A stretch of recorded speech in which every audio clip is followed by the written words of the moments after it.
किल्ले प्रसन्नगड. जुन्नरहून आपटाळे नाणेघाट मार्गावर 16 किलोमीटर अंतरावर आपल्याला हा प्रसन्न असा किल्ला दिसतो.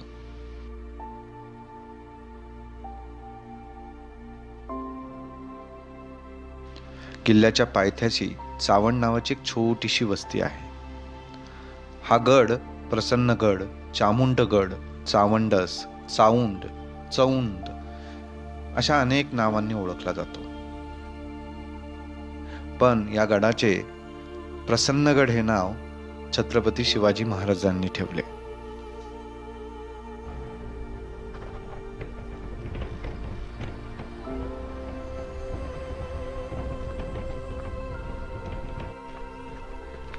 आज सकाळी आम्हाला निघायलाच उशीर झाला आणि इथं पोचता म्हणजे 7:30 वाजता आम्ही नगरवरून निघालो आणि इथं आता ऑलमोस्ट आम्हाला 10-10:30 झाले चावंड किल्ल्याच्या बेसला येण्यासाठी. आणि आता हे आमच्या मागं दिसतोय तर हा चावंड किल्ला, त्याला प्रसन्नगड असं सुद्धा म्हटलं जातं. आणि आता आम्ही इथून प्रसन्नगडचा ट्रेक करायला चाललोय.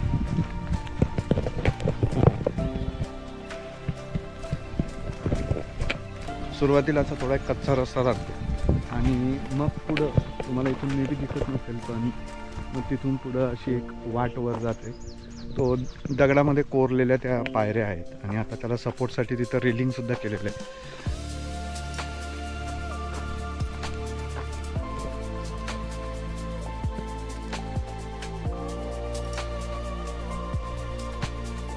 तसे आल्यानंतर आपल्याला इथं अशा व्यवस्थित एकदम या पायऱ्या दिसतात वर जाण्याच्या आणि मग तिथं वर त्या दगडी पायऱ्या आहेत. पूर्वी खूप चांगल्या पायऱ्या होत्या त्या कंडिशनमध्ये, पण इंग्रजांनी त्याची खूप तोडफोड केली, त्याच्यामुळे तो मार्ग खूप जिकिरीचा झाला होता. आणि आता तिथं रेलिंग बसवल्यामुळे तो खूप सोपा झाला आहे. पूर्वी तिथं एक दोरी गावकऱ्यांनी बसवली होती की ज्या दोरीच्या सहाय्याने लोक वर जायचे आणि चामुंडाई मातेचं दर्शन करायचे. पण आता तिथं पूर्णपणे रेलिंग बसवल्यामुळे तो बऱ्यापैकी सोपा झालेला आहे. आणि फार मोठा काही गड नाही आहे, 1000 मीटर उंच आहे फक्त. आता पण त्या पायऱ्यांनी वर जायला सुरुवात केली. सो साधारणपणे मला वाटतं एक अर्ध्या तासामध्ये आम्ही टॉपवर असू.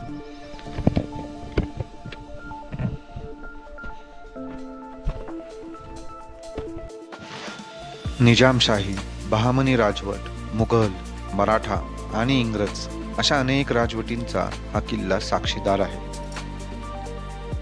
सन 1594 ते 1595 निजामशाहीतील सुप्रसिद्ध चांदबिबी व इब्राहिम निजामशहाचा अवघ्या 1 वर्षाचा मुलगा या किल्ल्यात कैद होता अशी सुद्धा नोंद आहे. शहाजी राजांनी मुघलांबरोबर केलेल्या तहात हा किल्ला द्यावा लागला.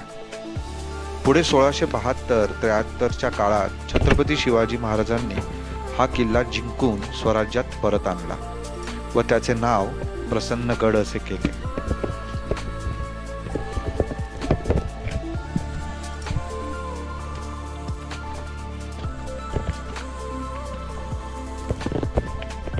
काचात कोरलेल्या पायऱ्या आपण एकदा चढून वगैरे यायला लागलो की आपल्याला एक 5 मिनिटाच्या चढाईनंतर ही वर तटबंदी दिसायला सुरुवात होते. आणि त्याच्याच बाजूला आपल्याला दिसतो माणिकडोह धरण आणि समोर आहे हडसर. खाली चावंड गाव सुद्धा दिसतं आपल्याला.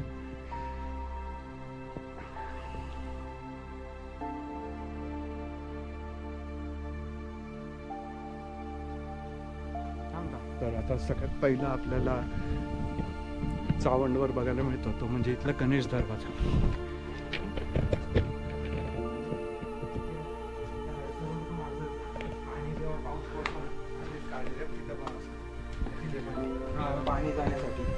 आणि याला गणेश दरवाजा म्हणण्याचं कारण म्हणजे बरोबर या दरवाजाच्या वर मध्यभागी गणपतीचं एक शिल्प आहे.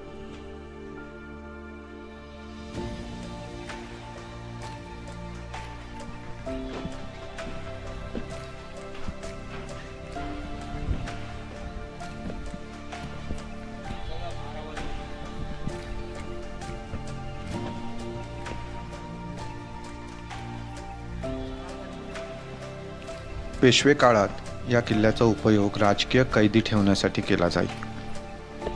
इसवी सन 1818 मधील शेवटच्या इंग्रज मराठी युद्धात दिनांक 2 मे 1818 रोजी इंग्रजांनी हा किल्ला जिंकून घेतला.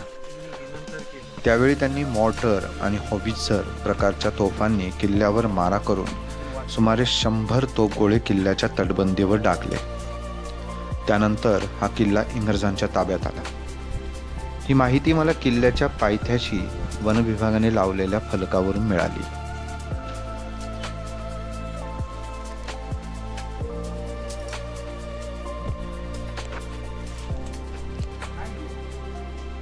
पूर्वी इथं वाडा होता, त्याचे फक्त अवशेष बाकी आहेत.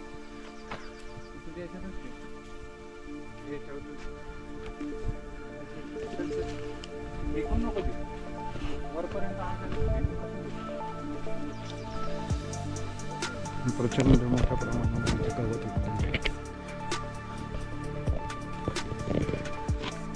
इथून पुढं वर त्या ठिकाणी शिखरावर चामुंडा देवीचं मंदिर आहे. ते आपण सगळ्यात शेवटी करणार आहोत. आत्ता पहिलं आपण सप्तमातृकाच्या ज्या पाण्याच्या टाक्या आहेत त्या ठिकाणी पहिली जाणार आहोत आणि त्याच्यानंतर काही दगड बघून त्याच्यानंतर त्या गुफा आहेत काही लेण्या आणि ते बघितल्यानंतर मग शेवटी आपण चामुंडा मातेकडे जाऊ.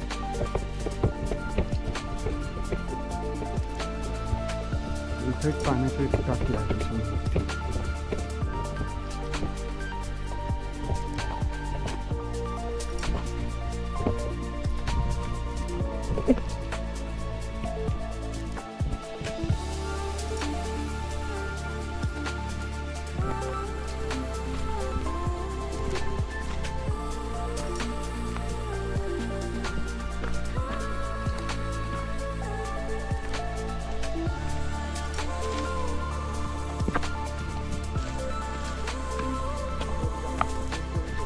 पाण्याच्या टाकीकडून थोडं पुढं आलं त्या ठिकाणी पुष्करिणी आहे आणि त्याच्याच बाजूला एक खूप प्राचीन शिवालय आहे.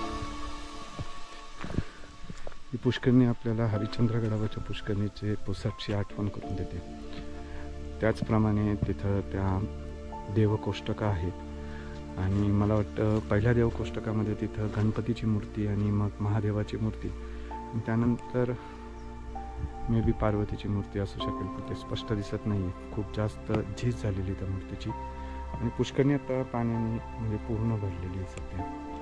खाली आम्हाला मारुती दादांकडनं कळलं की ते पाणी आपण पिऊसुद्धा शकतो जर का थोडंसं वरचं त्याचं फक्त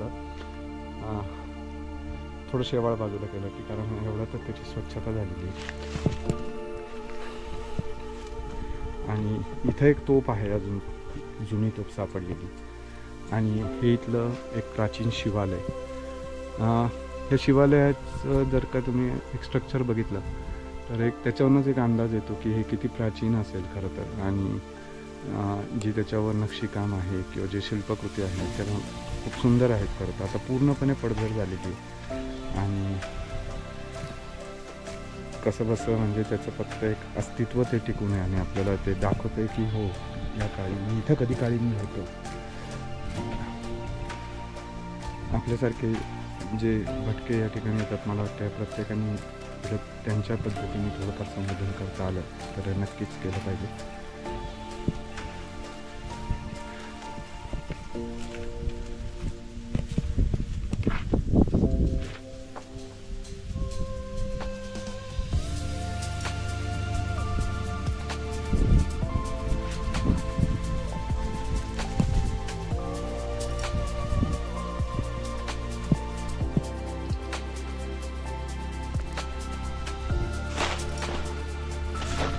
कोणत्याही गडकिल्ल्यांवर जा, आपल्याला त्या गडकिल्ल्यांवर प्राचीन मंदिरे, पुरातन वास्तू ह्या दिसतातच. गडकिल्ल्यांवर असणाऱ्या या पुरातन वास्तू, ही प्राचीन मंदिरे आपल्याला नकळतपणे भूतकाळात घेऊन जातात. आपल्या पुरातन वास्तू आपल्या पूर्वजांची सौंदर्यदृष्टी प्रदर्शित करतात. आपण ज्ञान आणि विज्ञान यांची सांगड घालण्या इतपत बुद्धिवान होतो हे सहज लक्षात येते.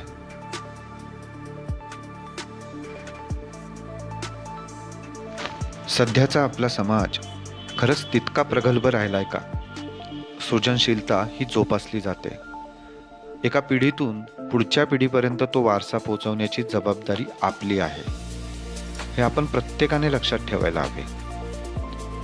या वास्तूंचा अभ्यास करणे, त्या जतन करणे प्रत्येकाचं कर्तव्य आहे. काही मोजक्या धडपड करणाऱ्यांचे हात बळकट करणे आपल्याला सहज शक्य होऊ शकते.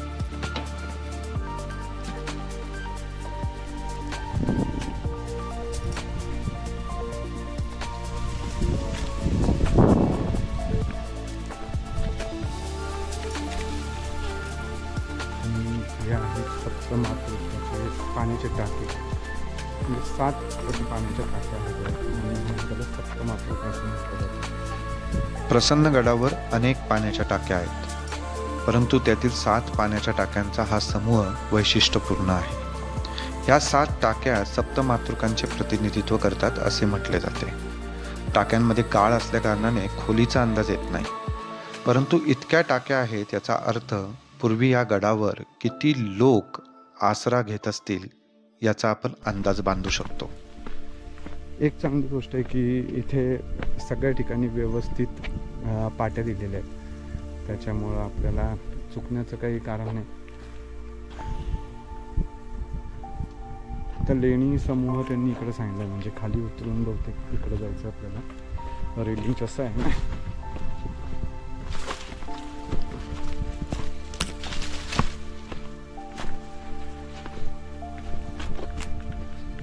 तर मला खाली जे मारुती दादा आहेत त्यांनी सांगितलं की हा जो लेणी समूह आहे हा कैदखाना म्हणून वापरला जायचा. असं काही इतिहासकालीन पुरावा वगैरे तर असं काही नाही, पण मला त्यांनी सांगितलं आणि तेच मी तुम्हाला सांगतो. तर आता खरं तर ते बघायला चाललो आहे आम्ही.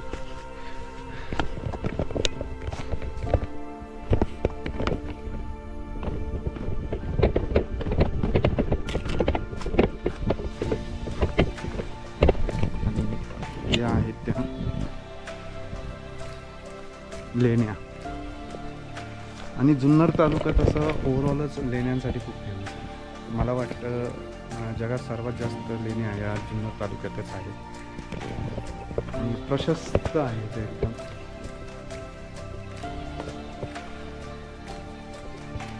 आघळ लावण्यासाठी इथे आपल्याला जागा सुद्धा दिसत आहे.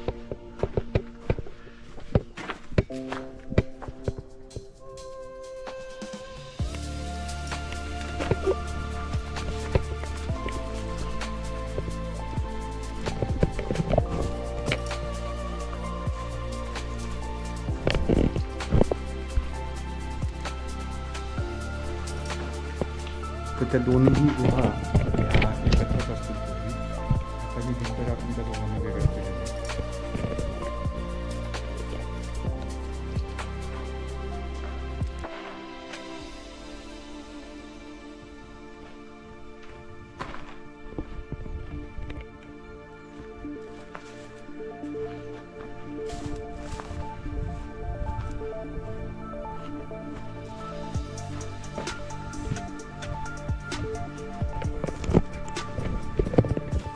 आपला जो ऐतिहासिक वारसा आहे किंवा प्राचीन काळापासून ज्या गोष्टी आपल्याकडे आलेल्या आहेत त्याचं आपण जतन केलं पाहिजे.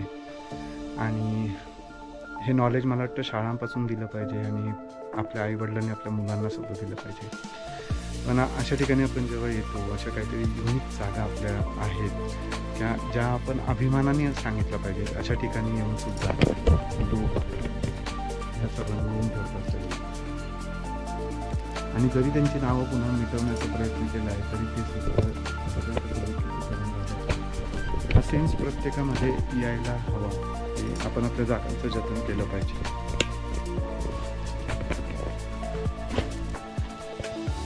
आणि व्यवस्थित राहण्यायोग्य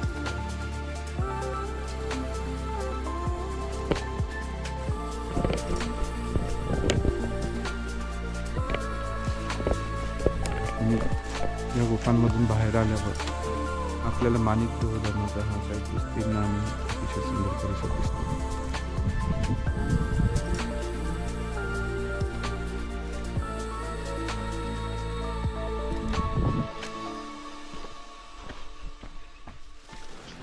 गडाच्या सर्वोच्च स्थानी चावंडा देवीचे मंदिर आहे.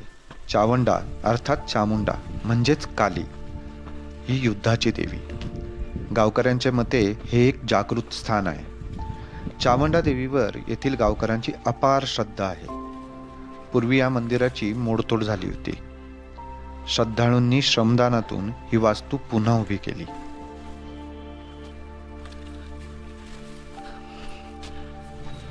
प्रसन्नगड तसा सोप्या श्रेणीमध्ये मोडतो. सर्व वयोगटातील लोक हा गड सहजपणे सर करू शकतात.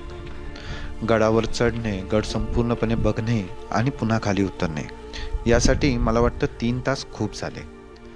गडाच्या पायथ्याला श्री मारुती उटले यांचे हॉटेल प्रसन्नगड आहे. मारुती दादा स्वभावाने एकदम छान माणूस आहे आणि जेवण सुद्धा अगदी तसंच आहे. हा व्हिडिओ आवडला तर नक्की शेअर करा आणि हो, ट्रेकॅमचं यूट्यूब चॅनल सबस्क्राईब करायला मात्र विसरू नका.